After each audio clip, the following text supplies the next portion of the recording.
se você estivesse bebendo um suco de laranja com canudinho. Quando vocês inspiram, o seu diafragma desce, o seu intercostal expande, você cria mais uma pressão negativa no seu pressão transtorácica negativa. Essa pressão transtorácica negativa se reflete na sua pressão de vias aéreas superiores. Ar entra na traqueia e vai para o pulmão. Então, quanto mais você inspira, mais ar entra na sua traqueia e mais negativo fica a sua pressão transtraqueal.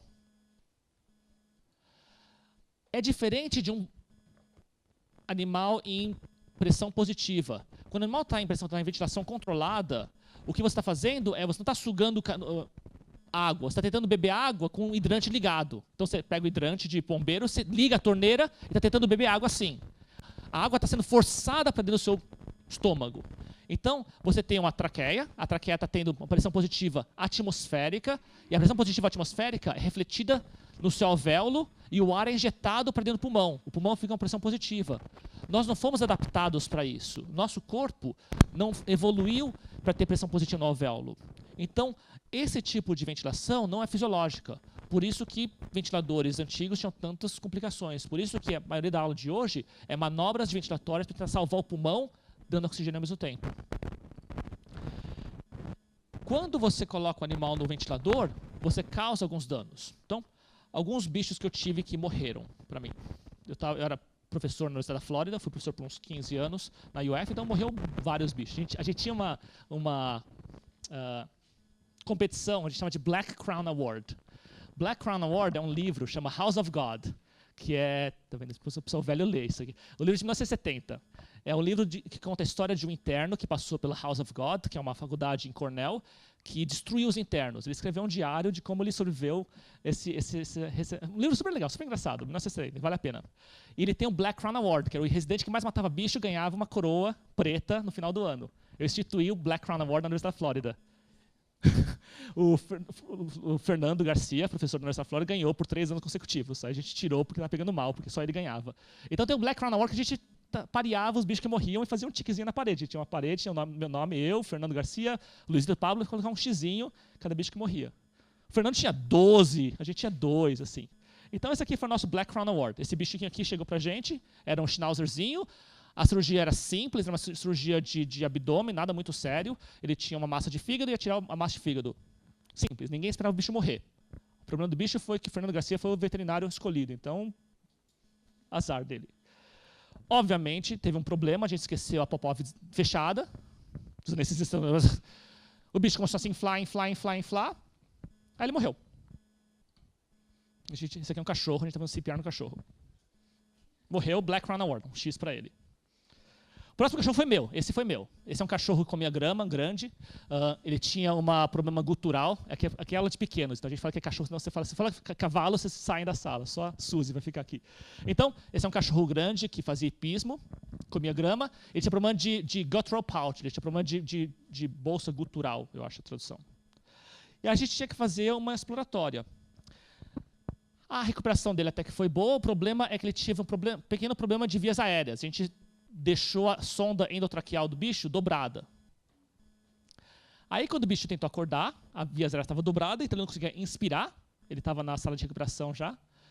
Ele levantou a cabeça, ele tentou dar uma inspirada. Aí eu lembro a cara do bicho até hoje. Assim, isso foi 8 anos atrás. Eu lembro a cara do bicho. O bicho assim, olhava para mim, aquela pupila dilatada, se ele me ajuda. Aí ele tossiu. As vias aéreas estão dobradas aqui, você vê o do endotraqueal. Ele tossiu, ele levantou e colapsou. Pum! Ninguém colapsou, jorrava sangue da boca do bicho. Jorrava. Assim. Isso não é Photoshop. Assim. A baia de equino nossa estava forrada de sangue. Parecia o Shining. Aí a gente fez a situação no cachorrinho, né? Isso não é normal.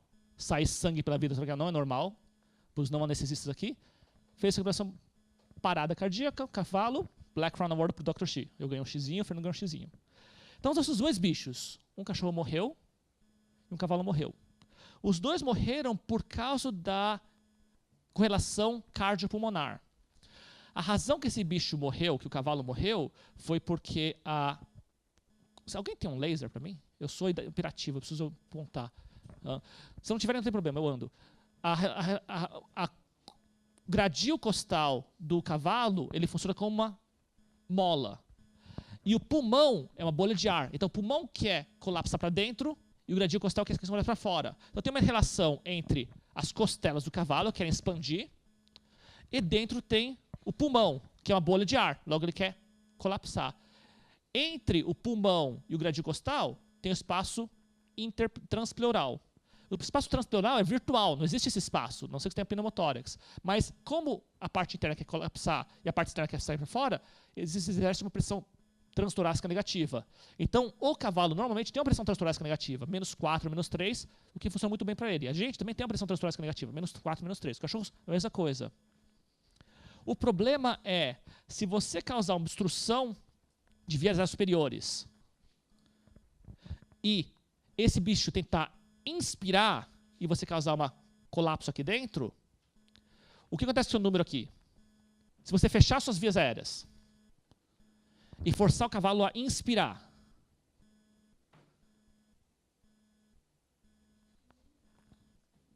para cima ou para baixo? Façam esse Valsalva maneuver. Assim, quando vocês estão para os mais novos, quando você passar na prova, estudar, se vocês quiserem aumentar a perfusão cerebral, tem uma técnica muito legal. Tem duas técnicas legais. A primeira eu vou falar agora. Chama de Valsalva maneuver. Manobra de Valsalva. Você aumenta o cerebro cardíaco em 30%. Você pode infartar se você tiver aneurisma, mas tirando isso... Então, se é velho, não faz. O que você faz, você fecha o nariz, fecha a boca, fecha o nariz, fecha a boca e tenta inspirar. Então, você tenta expandir o tórax com o nariz fechado e a boca fechada. Isso. Você faz 3 vezes. Isso aumenta o débito cardíaco muito. Por quê? Você causou, fechando suas vias aéreas e tentando inspirar, isso aqui vai ficar mais negativo, concorda? Porque o ar não entra. Quando isso aqui começava a ficar negativo, o ar entrava e anulava essa pressão transtorácica. Mas como o ar não entra porque você fechou seu nariz, fechou sua boca, e você tentou aumentar seu gradil astral, fica mais negativo. Se ficar mais negativo sua pressão transtorácica, o que acontece com o retorno venoso?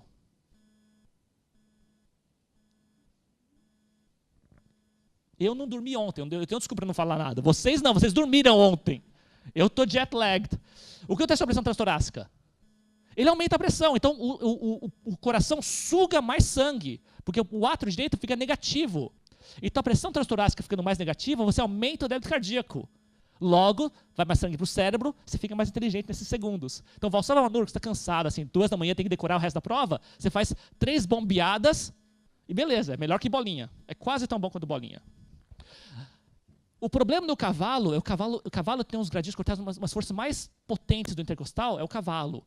Quando ele dá uma insuflada de ar, ele tem um poderio gigante, porque esse bicho foi desenvolvido para correr, ele tem que sugar 40, 50 litros em segundos.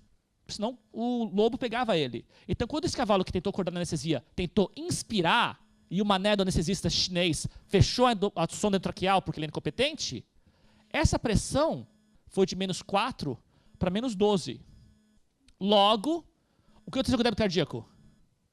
Aumentou muito, assim, subiu muito o sangue para o lado direito dele. Então, se vocês lembram da equação de Starling, você tem... eu queria um laser. Você tem a relação da pressão hidrostática capilar e intersticial e pressão córtica capilar e intersticial. Quando você fecha suas vias aéreas, pede para o bicho dar uma inspirada, Valsalva maneuver, e não deixa o ar entrar, essa pressão fica muito alta. Logo, entra tanto sangue aqui dentro que os capilares se encharcam de sangue e a pressão hidrostática entra no alvéolo e o bicho tosse sangue, o bicho morre e você ganha um xizinho no seu Black Crown Award. Então, meus 2 bichos que morreram, um foi por aumento de pressão hidrostática. Quando você tem um spontaneous breath, quando você ventila espontaneamente, você derruba a sua pressão intratorácica, você aumenta o retorno venoso, levando ao aumento do átrio direito e do ventrículo direito. Se o animal tem propensão à falência cardíaca, ele vai ter problema cardíaco. A gente vê muito bicho cardiopata que tem problema de traqueia. Não é que o bicho é cardiopata, é que o bicho tem problema de traqueia tão longo que ele teve hipertensão pulmonar contínua que levou a aumento de pressão direita. Então o bicho precisa de Viagra, não precisa de furosemida. Isso vai levar ao que chama de pulso paradoxo e eventualmente vai levar à alteração do débito cardíaco. Então, o débito cardíaco que você respira espontaneamente, quando você inspira, você diminui a pressão transtorácica, levando ao aumento do retorno venoso e levando ao aumento do débito cardíaco. Isso foi bem ruim para o cavalo. O cavalo morreu por causa disso. Mas com esse efeito fisiológico, a gente pode tentar usar a interação cardiopulmonar para o nosso benefício. Por exemplo, se você tem uma máquina, um aparelho que evita o ar entrar no pulmão, você pode tentar usar isso para o seu benefício para aumentar a pressão transtorácica, para aumentar o retorno venoso. Isso aqui chama Rescue Pod. Eu trouxe para o Brasil uma vez para a gente brincar um pouquinho. O Rescue Pod é usado para ressuscitação cardiopulmonar. Esse aqui chama Rescue Guard. Ele é a mesma coisa que o Rescue Pod, mas ele foi usado para um animal que está na ventilação espontânea. Então, o que acontece com esses bichinhos é, você tem uma mola aqui dentro, ligada a uma válvula de uma via. Então, quando o animal ventila, isso aqui está colocado no tubo endotraqueal. Então, ele está ventilando espontaneamente com o tubo endotraqueal, ou ele está morto e você colocou isso no tubo endotraqueal. Quando você inspira, quando você expira, o ar sai. Mas para o ar voltar para o pulmão, você precisa romper as suas molinhas. Então, essa mola aqui, ela causa com que o ar saia facilmente, mas tem uma dificuldade de voltar. Se você estiver respirando com esse Rescue Guard, a pressão transtorácica fica mais e mais negativa, concorda? O ar sai, mas não volta. Se o ar sai, mas não volta, a pressão fica mais negativa, o que acontece com o seu débito cardíaco? Aumenta. Você está usando a relação cardiopulmonar no seu benefício. Então, a gente fez um estudozinho pequenininho, a gente usou uns cachorros, a gente causou hemorragia severa nele, até a pressão dele cair a 40 milímetros de mercúrio. A gente colocou o Rescue Guard e sem o Rescue Guard. Na parte volêmica, na parte de hemorragia, depois a gente deu sangue para o bichinho e deu a solução de colóide para esse bichinho. Naquela época a gente acreditava em colóide. E randomizou o uso.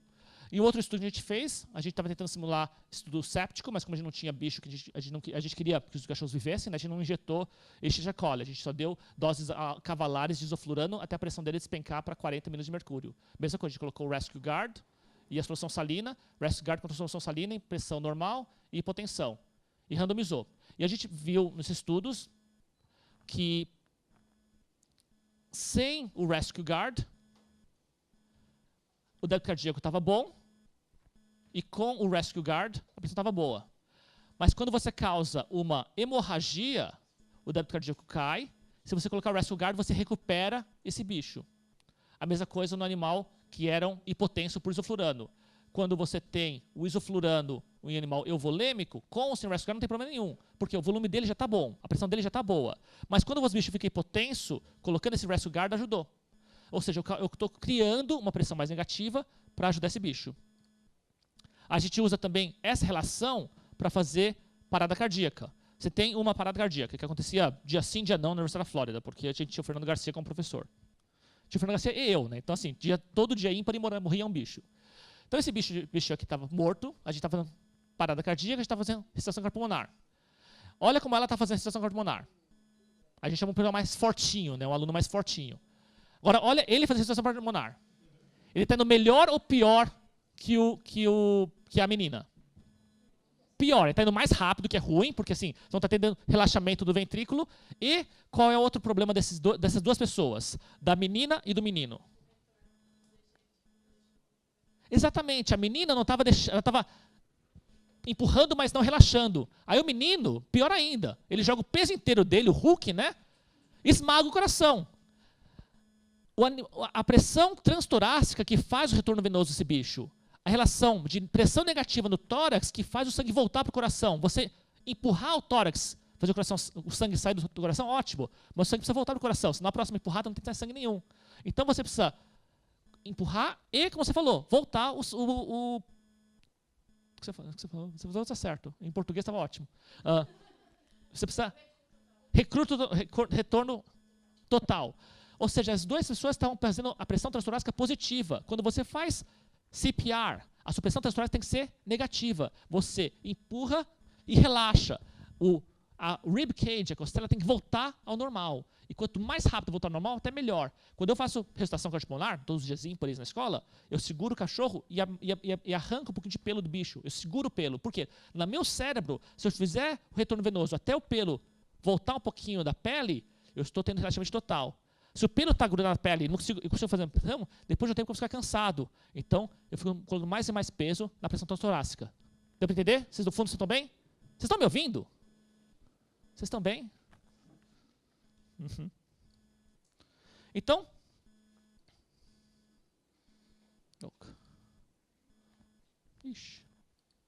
ok.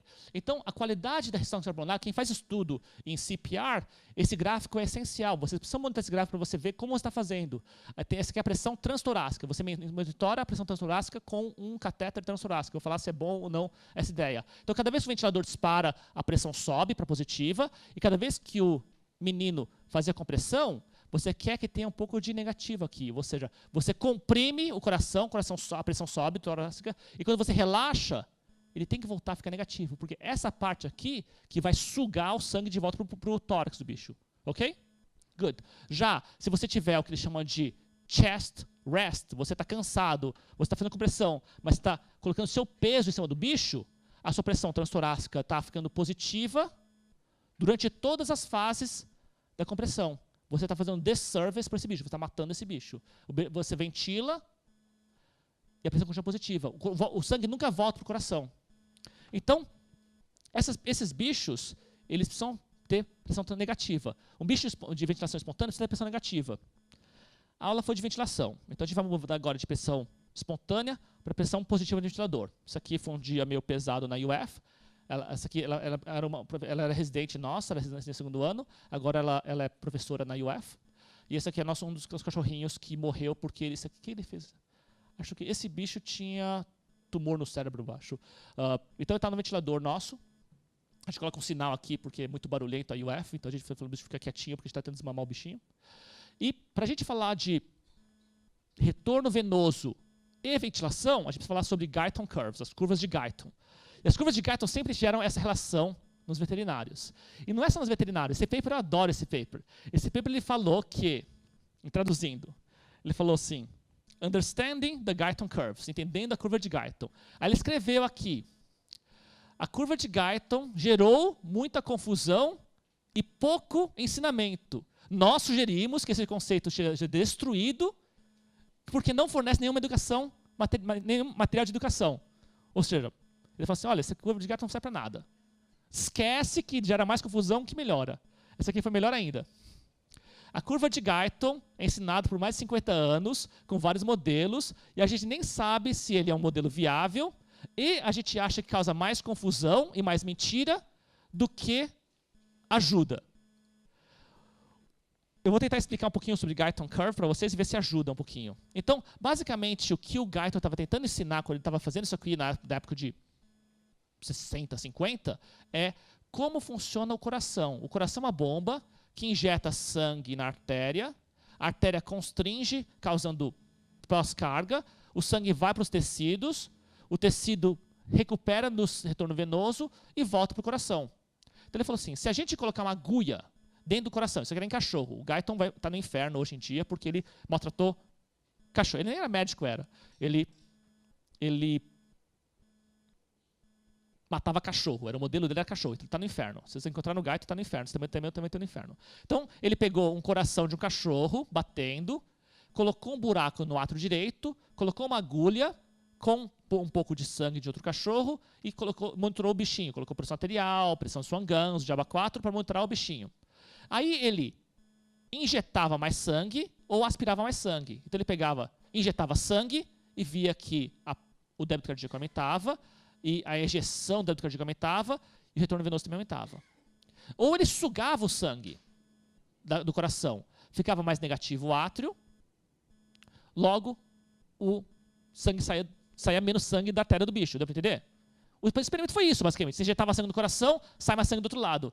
Suga sangue do coração, sai menos sangue do outro lado. Então o cara assim, não era um gênio, era assim, lógico. Qualquer um faz Guyton, qualquer um fazia. Eu vou para o inferno também por sacrilégio.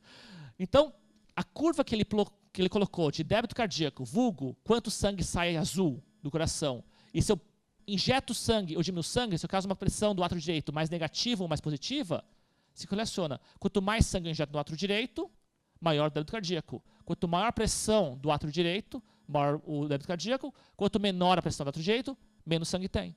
Faz sentido, certo? Ok. A segunda curva é a curva de cardiac filling. O que ele fez com os cachorros tadinhos é ele eletrocutou os cachorros, pegou tomada e pá, chocou o coração parou. Então o coração estava parado, firilando. E ele colocou uma cânula nesse bicho. E a cânula ligava do retorno venoso, das veias principais, até uma caixa d'água cheia de sangue e com canudo até o átrio direito. Foi isso que ele fez. Ele vai para o inferno. Não, esse vai para o inferno mesmo. Sim, sacana. Pior que o Bill Cosby. Então, o coração está parado, ele tinha uma caixa d'água ligada ao átrio direito. E ao mesmo tempo ele pegava essa caixa d'água e fazia mais alto ou mais baixo. Ele fazia o retorno venoso ficar mais alto ou mais baixo e causava a pressão do átrio direito ficar mais negativa ou mais positiva. Você sugava mais sangue ou injetava mais sangue. Fazia esse átrio direito ficar mais positivo ou mais negativo. Quando você injeta sangue aqui dentro, o átrio direito fica mais positivo.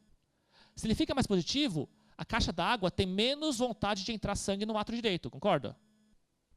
Porque está mais positivo, já tem sangue aqui dentro. Logo, com o átrio direito positivo, o débito retorno venoso é mais baixo. Quando você suga sangue aqui dentro, fica mais negativo. Logo, o retorno venoso aumenta. Então, a relação de Guyton Curve é uma relação entre o retorno venoso, que forma essa curva aqui, contra o débito cardíaco, que faz uma curva sigmoide. Basicamente é isso. Agora, como ele fez estudos em várias alturas da caixa d'água, ele consegue plotear o débito cardíaco contra o retorno venoso em volume mais alto ou mais baixo. E ele viu que se você aumentar ou diminuir a ventilação do seu bicho, você aumenta ou diminui o seu débito cardíaco de acordo com esse animal. Quanto mais negativo sua pressão inspiratória é, mais o bicho vai sugar sangue e maior o seu débito cardíaco. Quanto mais positiva seu débito cardíaco é, menos sangue volta para o coração. Que nem aquele cavalo. Aquele cavalo estava aqui. Aquele cachorro Schnauzer estava aqui. O problema é, esses animais são animais saudáveis. Quando você pega um coração que está falhando, que são todos os animais que vocês veem, turma da urgência, turma da UTI, turma da anestesia, você não tem cachorrinho verdinho. Ninguém vê cachorrinho verdinho. Quem vê cachorrinho verdinho é clínica particular. Nossos cachorros são tudo amarelo. Estão tudo vermelho, desculpa. Eu não durmo 48 horas. Então, nossos corações são falhando. Ou o bicho tem sepsis, ou o bicho tem muito isoflurano, ou o bicho está doente, foi baleado, caiu da laje, essas coisas. Então, todos os nossos bichos, não importa que turma vocês são assim, são mais deprimidos. Quando você faz uma pressão mais negativa e mais positiva com o animal mais deprimido, você vê que mesmo ele ficando mais positivo e mais negativo, o seu débito cardíaco não aumenta tanto. Você tira duas conclusões desse negócio.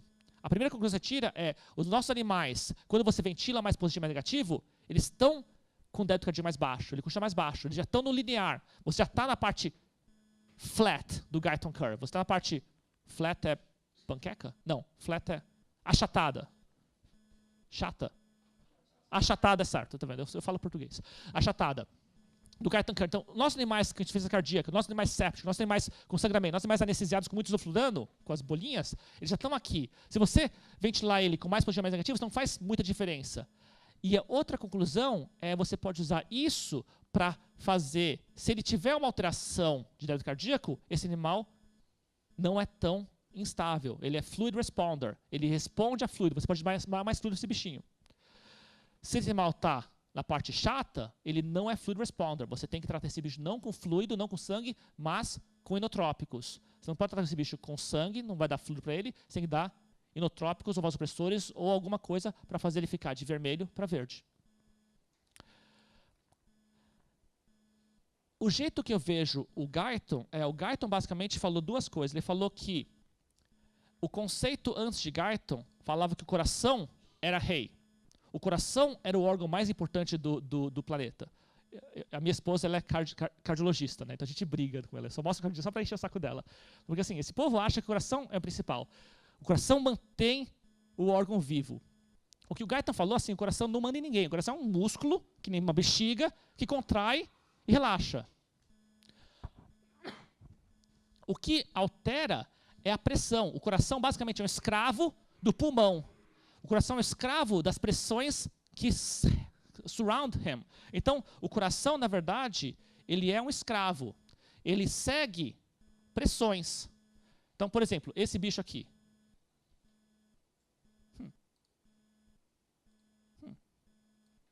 Desculpa, estou apertando o botão errado, aqui tem dois botões aqui.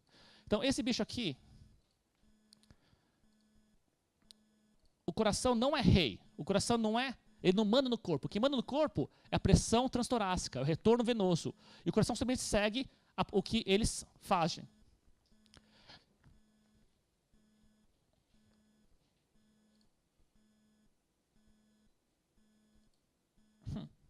Então, esse bicho que morreu aqui, agora é fácil entender. Você tem duas curvas. Tem a curva de retorno venoso, tem a curva de débito cardíaco.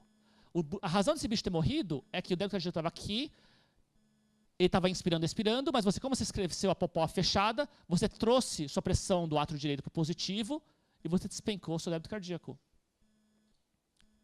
Então, meu bichinho, meu Schnauzer que morreu, foi por causa disso. A gente esqueceu da curva de Guyton. Outro conceito que é importante entender quando a gente fala de relação cardiopulmonar, ele chama de ventricular interdependence. Tem a relação entre o ventrículo direito e o ventrículo esquerdo. E quando você coloca uma pressão positiva, o ventrículo direito se comporta de uma forma diferente do ventrículo esquerdo. E tudo que o ventrículo direito ganha, o ventrículo esquerdo perde. Tudo que o ventrículo esquerdo ganha, o ventrículo esquerdo perde. O jeito que eu explico isso aqui é usando... Espero que funcione. Isso aqui. Não funcionou. Preciso ligar aqui? Ah, precisava ligar o som, né? Senão não funciona. Ok. Então, eu uso Star Wars. Eu explico por que eu uso Star Wars. Eu sou bem geek. Eu sou bem geek, sou bem nerd. Bem nerd. A pessoa mais nerd que eu é a Renata Shi, minha esposa. Assim, ela é bem mais nerd que eu, por isso a gente se casou. E tem... Não, sério, é bem nerd. Assim, explico o quão nerd ela é. E tem uma corrida que foi semana passada. Sábado passado eu estava nesse trem. Ele chama de The Dark Side Marathon Race for Star Wars. É uma corrida no Star Wars, na Disney, obviamente, para crianças de... Aí a Renata assim, não, a gente vai se inscrever. Isso 6 meses atrás. Eu falei, Renata, primeiro correr, que fisiologicamente não faz sentido. Esse corpinho aqui não foi desenvolvido para correr. Segundo, correr na Disney, puta mico. E terceiro, correr na Disney com Star Wars, assim, é muito mico. Ela, não, já me inscrevi, já escrevi você, a gente vai correr, você tem 6 meses para se preparar. Eu falei, mas quanto é uma maratona? Ela, não, maratona você não consegue porque olha para você, né? A gente escreveu na meia maratona. Eu falei, tá bom, quanto é meia maratona? Ela, uma maratona são 42 quilômetros, meia maratona são 20. 6 meses para correr 20 quilômetros. Dá. Então foi sábado passado, estava eu e Renata no Half Marathon Star Wars. Se vocês googarem os Half Marathon, você vê as fotos do chinês colapsado, para fazer resfriar, era eu. No oxigênio, nitroprusiato, era eu. E vocês veem que tem 2 grupos na maratona. Tem o Chewbacca, que é no meio, né? Esse aqui é o Chewbacca. E o pessoal correndo mesmo, o pessoal leva a sério. E o pessoal corria de verdade, se preparavam. E tem os loucos que estavam andando, né? Você é a cara do tiozinho, esse é o marido da esposa que era geek. Você é a cara desse. Então, a gente está andando. A gente está correndo. Esse povo está o lado esquerdo que está correndo bem, e o lado direito está andando. Aqui é eu. Porque eu amo minha esposa, né? O marido participa, estava eu correndo. Renata, você está feliz, a Renata. Não, a gente está correndo, está bem, dando tchauzinho, tá tudo. Foi divertido o negócio mesmo, foi bem divertido. A gente correu do Magic Kingdom, aí eles fecharam o Universal não, desculpa, o Universal da Disney, MGM, fecharam, então a gente correu por dentro da MGM, saiu da MGM, correu até Epcot, aí fecharam Epcot, a gente correu até a bolinha e saiu da bolinha. Foi super divertido, sim, pelo que eu lembro. Então tá eu correndo, meu físico, você vê a cara de eu quando eu acabei, ácido lático, e a minha esposa, né? Obviamente que eu tava bem. Então assim, a minha esposa correndo e eu correndo, a diferença dos dois. No final da corrida, tá eu, cara de morto, e a Renata tá bem. Essa aqui é a esposa, minha Renata tá bem, feliz, assim, nem soa ela, né? Porque suar é nojento. Ela nem transpira. Tá super bem, ganhou medalha. Acho que minha colocação foi 2.842. Não foi o último. Tô feliz. Mas a diferença é por que eu me dei tão mal e ela se deu tão bem. Não é por preparo físico, não é que ela é melhor que eu sou muito competitivo, não é porque ela estava melhor que eu. É questão geográfica. Assim, eu estava correndo na parte direita da pista e ela correndo na parte esquerda da pista. A gente estava correndo pareado. Então tem a pista na Disney e tinha lá do direito e lado esquerdo. Eu estava correndo na direita e ela correndo lado a lado que a gente se ama. Obviamente, no lado direito tinha vento contra mim. Então eu me cansei porque tá, assim, a natureza do mundo estava transpirando contra eu. Então eu estava correndo contra o vento, que é muito pior. Do lado esquerdo da pista, o vento estava indo para lá, porque o vento roda, né? Então ela estava vendo que o vento era atrás dela. Então, claro que ela não se cansou, porque o vento estava empurrando ela para frente. Então, assim, não é porque ela era melhor que eu. É simplesmente Ano que vem vai ter de novo, ela se inscreveu de novo já, porque o negócio lota, então ela escreve um ano antes, porque ela tem problema. Ela escreveu, eu vou escrever do lado esquerdo e ela do lado direito. Aí eu falei assim, agora você vai ver como é que é. Então, o vento correndo contra a sua cara, pessoal que, alguém corre maratona aqui? Alguém anda de bicicleta? Paulista gosta de andar de bicicleta. Ninguém faz isso, vocês são tudo... Você não faz esporte? Mas já viram na televisão correr maratona? Já tem essa noção? Então, se você correr contra o vento, é pior. Concorda? Bicicleta também, por isso o pessoal vai andando colado no outro. Correr contra o vento é pior. Correr com o vento nas costas é muito mais fácil, porque o vento te empurra, então você não tem mais tanto drag. Então, quando você tem um bicho no ventilador, o ventilador, basicamente, ele está injetando ar no seu bicho. O pulmão é a mesma coisa. Quando você está no ventilador, o ventilador ele injeta ar, o ar infla o seu pulmão. O seu pulmão está inflado, sua pressão intratorácica está positiva. Se você for ver o coração direito, o coração direito está injetando ar contra o vento, concorda? Porque o direito manda ar para o coração, certo? O ventrículo direito manda ar para o pulmão. Yes? Good. Então, o sangue que está saindo do coração direito está entrando, correndo contra o vento, que nem eu na Disney. Então, o sangue tem que se injetar da artéria pulmonar para as capilares pulmonares contra uma pressão positiva. Quanto mais alta essa pressão positiva, mais força o ventrículo direito pareia. Concorda? Ótimo. Então, a pressão contra o ventrículo direito, se você tiver uma pressão mais alta no seu ventilador, é pior ou melhor? Pior. A resistência pulmonar, o PVR, Pulmonary Vascular Resistance, resistência pulmonar, para você correr contra um ventilador, é pior ou melhor? Quanto mais inflado esse pulmão tiver, esse coração tem que trabalhar contra uma resistência pulmonar. Quanto mais inflado esse pulmão tiver, a resistência aumenta ou diminui?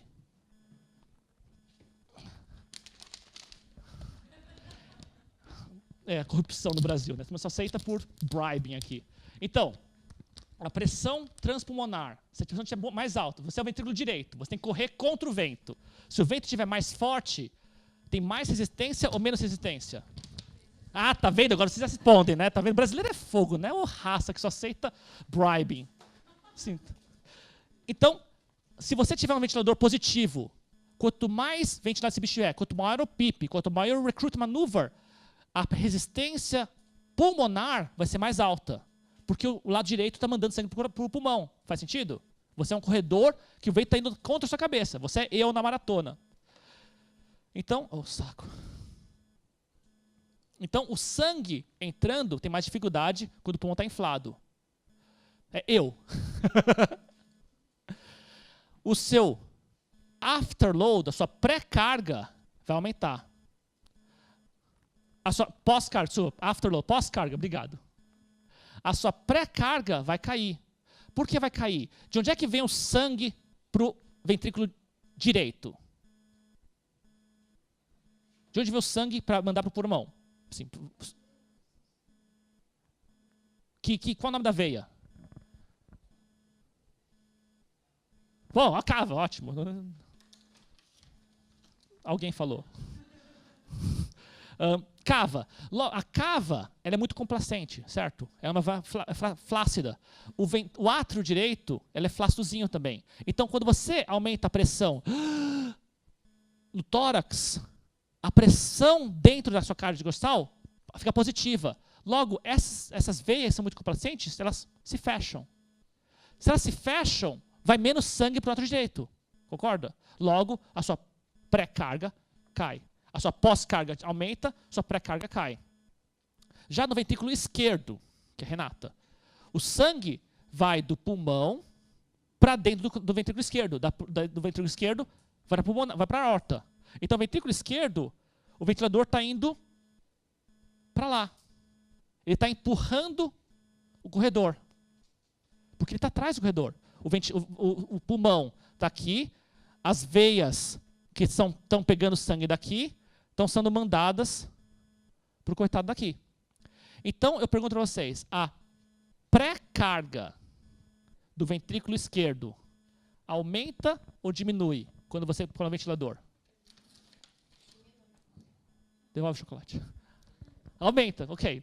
Você tem que mandar pro tiozinho lá atrás do tio de óculos que está dormindo. Chega, um dia chega. Então, quando esse bicho ventila, a pressão da alvéolo aumenta. A pressão dos capilares aumenta. É como se estivesse pegando uma esponja e esmagando a esponja e o sangue vai ser coletado no ventrículo esquerdo. Então, quando o bicho ele ventila, esse sangue vai ser todo drenado para o ventrículo esquerdo. Deu para entender? Por que ventrículo esquerdo? Porque está depois do pulmão. Então, o ventrículo direito vai para o pulmão, oxigena, o sangue vai do pulmão para o ventrículo esquerdo, do esquerdo vai embora, certo? Vai para a aorta, vai para o pé do seu pé.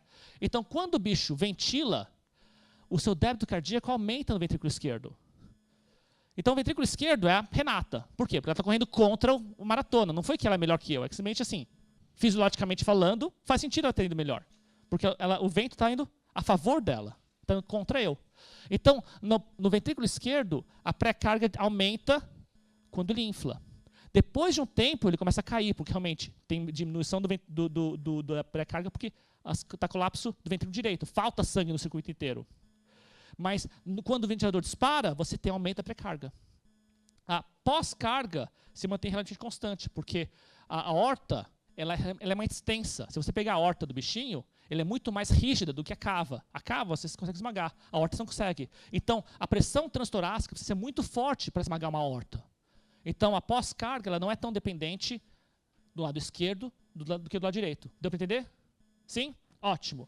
Aí teve um louco, chamado Pinsky, que escreveu esse paper, que relatou a correlação pulmão-coração. Relação pulmão-coração, ele mensurou tudo esse bichinho aqui. E você vê que quando ele mensurou, tem a pressão transtorácica aqui e tem stroke volume, que é o retorno venoso. E você vê que o retorno venoso do bichinho, na parte de ventilação espontânea e na parte de ventilação com ventilador, ventilação positiva. E você nota que conforme a pressão transtorácica cai, você vê esses blipzinhos aqui, na pressão espontânea, e cai durante a pressão ventilatória. Por que cai? Porque o retorno venoso cai e a resistência aumenta. Então, se você comparar o lado direito com o lado esquerdo, LV é left ventricle, RV é right ventricle, se você comparar eles, conforme a pressão transtorácica sai, você nota uma diferença aqui, que essa aqui fica negativa, essa aqui positiva. Se você fizer um zoom nela, você consegue notar. Outra coisa que você vê é que você consegue começar a plotear a altura dessa curva. Quanto mais essa curva cai, pior é o índice volumétrico desse bicho. Mais ele está respondendo a fluido. Então, essa é a base do que eles chamam de delta PP. Para vocês, que eu não vou falar muito tempo, porque a gente vai falar sobre hemodinâmica inteiro. Então, se você der um zoom nesse gráfico, vê pressão transtorácica contra átrio direito e átrio esquerdo, ventrículo esquerdo e ventrículo direito, você nota que cada vez que o bicho ventila, a pressão pulmonar sobe, a pressão transtorácica cai, o ventrículo esquerdo cai na parte espontânea e no ventrículo direito sobe. Quando você coloca o bicho no ventilador, o oposto acontece. Porque agora o ventilador está injetando ar para vocês. Logo o ventrículo esquerdo sobe e no próximo ventilada ele sobe de novo. Já no no ventrículo direito, porque o corredor está correndo contra o vento, você vê que ele cai aqui e vê que ele cai aqui. A altura que ele cai, a altura desse gráfico, se correlaciona à quantidade de volume que esse bicho tem. A altura que esse bicho sobe se correlaciona à quantidade de volume que esse bicho tem. Então você pode mensurar a distância entre a sistólica e a diastólica da curva máxima, sistólica e diastólica da curva mínima e pegar essa diferença, isso se relaciona se esse bicho precisa de volume ou não, que é a base do delta PP que você já sabe, porque você falou de curso de hemodinâmica. Então, com o ventilador, acontecem algumas coisas interessantes. O ventilador vai disparar. O ventilador dispara, o pulmão aumenta. Se o pulmão aumenta, esse aqui é a parte esquerda, esse aqui é a parte direita. O coração direito, o ventrículo direito, manda sangue para o pulmão.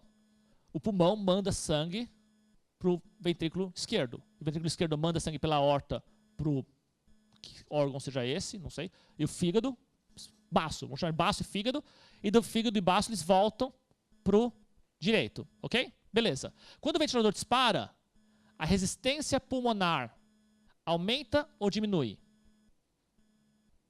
Aqui. Ou seja, saindo do ventrículo direito.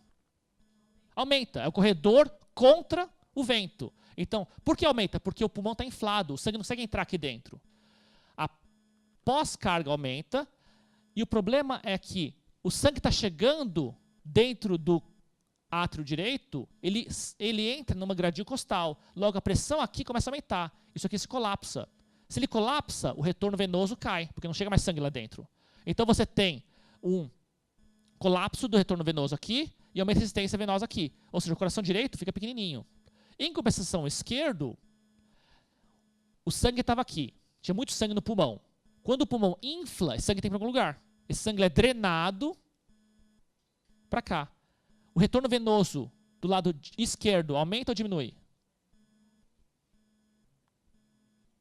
É o corredor de maratona contra o vento. Desculpa, a favor do vento. O vento está empurrando o corredor de maratona. Ele aumenta ou diminui? Aumenta. Ok, perfect. Então agora, essa é o que eu chamo de relação interdependente. Então quando você fizer um eco aqui dentro, se você olhar para o septo desse bicho, se olhar para esse gradil aqui, você consegue ter uma noção de quão esse septo está mexendo. Quanto mais esse septo mexe, pior a sua alteração de pressão pulmonar, mais dano está fazendo para o coração.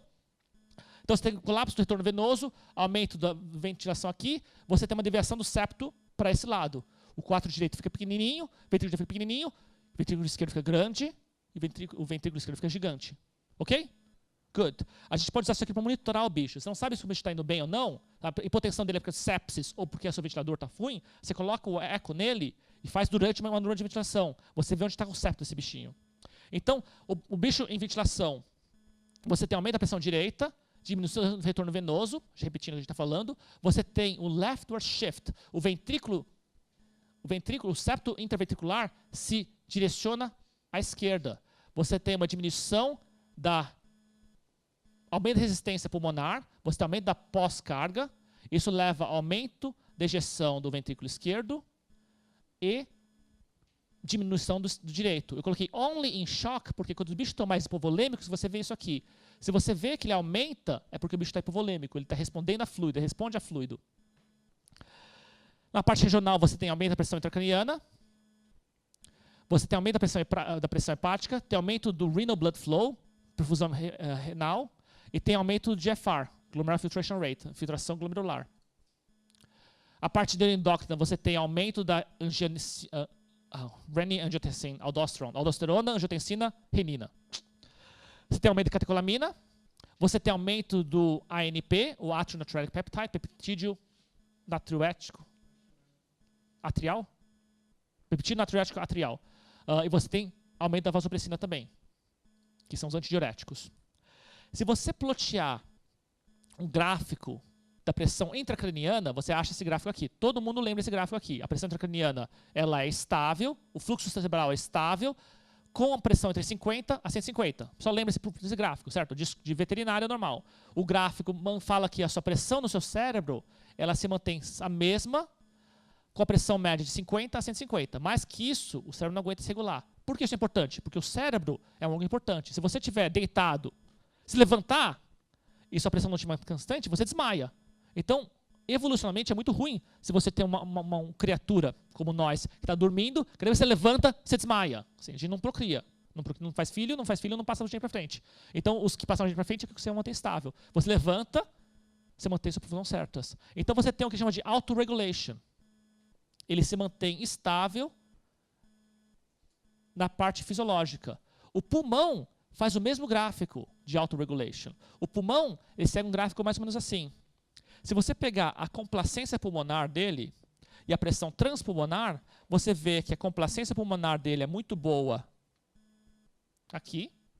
A pressão transtorácica ela é muito boa aqui. Ela se mantém constante num volume grande de pulmão, mas quando o pulmão está atelectásico, você tem menos complacência e você precisa de mais pressão para mudar o volume. E quando o bicho está muito distendido, a mesma coisa, você precisa de muita pressão para mudar o volume, porque o pulmão já está super inchado. Então, se você manter o seu ventilador em volume, FRC, Functional Residual Capacity, capacidade residual funcional. Sim? Não? Ótimo. Se você manter o seu ventilador na capacidade residual funcional do seu pulmão, você maximiza a complacência desse bicho. Você, com pouco de pressão, você consegue aumentar bastante o volume. Versus, se você tiver uma hiperinsuficiência ou uma atelectasia, você precisa de muita pressão para pouco volume. Então, para o seu ventilador, o que você quer fazer é, você quer que o seu ventilador se conecte ao seu pulmão. Quando você dispara o seu ventilador, você quer que o seu ventilador fique aqui. Porque esse balão, ele tem que estar não desinflado, mas também não superinflado. Então você tem que manter o seu paciente nesse gradil aqui, no seu FRC.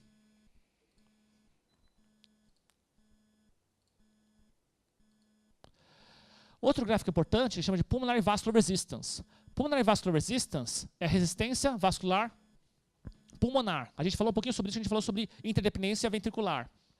Quando você tem um pulmão inflado normalmente, a resistência vascular é baixinha.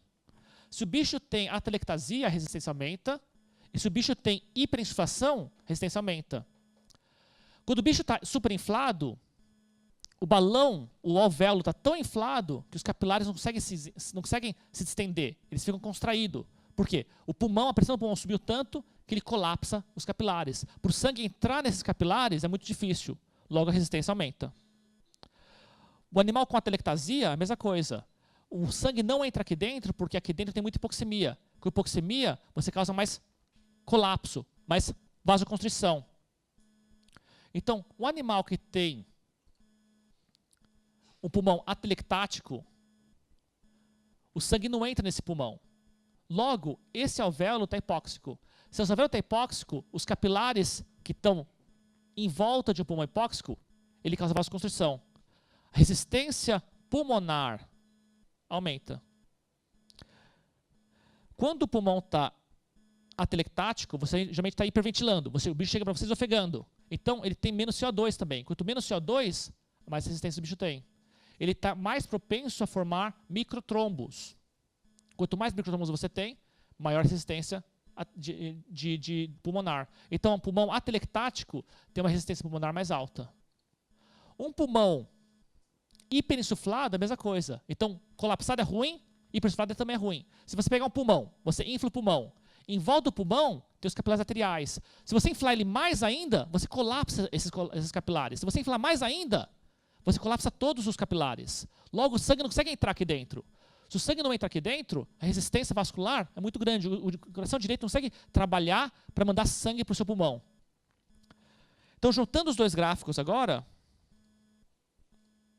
a gente consegue entender por que o ventilador bom, o intensivista bom, ele consegue trabalhar com o animal nessa posição. Ele chama de sweet spot.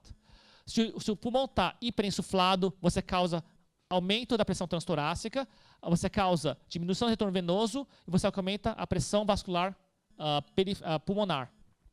Se o animal está atelectásico, você causa hipóxia, aumenta a pressão e resistência vascular e a transtorácica está baixa, mas o retorno venoso não acontece porque o sangue não sai do coração. Sua resistência pulmonar está mais alta. Se você conseguir fazer o bicho aumentar a sua área de insuflação, passar daqui para cá, mesmo você aumentando a pressão transtorácica, você melhora a perfusão desse bicho. Porque você faz esse número cair. Você faz a resistência pulmonar cair. Então, o pessoal fala assim, PIP é ruim para o coração. Eu falei, não, a PIP não é ruim para o coração. A PIP que consegue trazer esse bicho da parte atelectática para a parte de resistência vascular, não é ruim para o coração. Então, a última parte é sobre... antigamente a gente fazia PIP muito alto. Quando a gente começou a brincar de PIP, a gente, assim, uma pessoa mais velha que eu, ia fazer um PIP muito alta. E PIP muito alto realmente era delétero para o coração. Agora a gente está aprendendo a fazer volume corrente mais baixo e um PIP mais constante. Então agora a gente vê menos e menos, chama de corpo pulmonale. Corpo pulmonale acontece quando a gente faz recruit maneuver. Vocês vão ter uma aula inteira de Deus de recruit maneuver, então não vou falar sobre isso porque sexta-feira vai falar de vocês. Mas com recruit maneuver, você infla esse pulmão cada vez mais alto por um período curto. você está inflando ele mais e mais e mais e mais para recrutar os alvéolos, depois voltar para um PIP que você mantém os alvéolos abertos. Você faz Open Lung Procedure. Então esse pulmão está sendo recrutado, ele está abrindo, mas como a pressão daqui está sendo muito alta, o que vai acontecer é você vai começar a ver os danos que eu falei sobre para vocês. Os danos hemodinâmicos acontecem agora. Então, se o animal for parada cardíaca, ele tem parada cardíaca durante esse movimento. Então, você tem que maximizar o retorno venoso e tem que monitorar esse bicho mais closely, mais atentamente agora. Quais são as alterações? Você causa um aumento da resistência vascular, você diminui a complacência ventricular, você danifica a pré-carga, você tem o que a gente chama de corpo pulmonale. Os estudos falam que pulmão normal, se você passar de 40 cm de água, acontece isso. Então, o jeito que eu monitoro o bichinho é assim, eu vejo o coração dele. Esse aqui é o septo, certo? Essa aqui é a válvula mitral, essa aqui é a válvula pulmonar. Se você pegar isso aqui, o seu probe, com essa via, e mover 90 graus, você vê o cogumelo. Então você vê um cogumelozinho bonitinho, você vê um septo aqui, e a contração desse bichinho aqui. Então para você fazer um TI durante o Recruit Maneuver não é má ideia, porque você consegue misturar fração de ejeção, e você tem esse cogumelo aqui. Esse cogumelo ele divide o esquerdo do direito. O ventrículo direito está aqui, o ventrículo esquerdo está aqui. Se você vê que esse cogumelo está colapsando o ventrículo esquerdo, ele está entrando em insuficiência do lado direito. Porque o lado esquerdo é muito grande. Se ele mudar disso aqui para isso aqui, o que aconteceu com esse cogumelo? O que aconteceu com esse cogumelo aqui?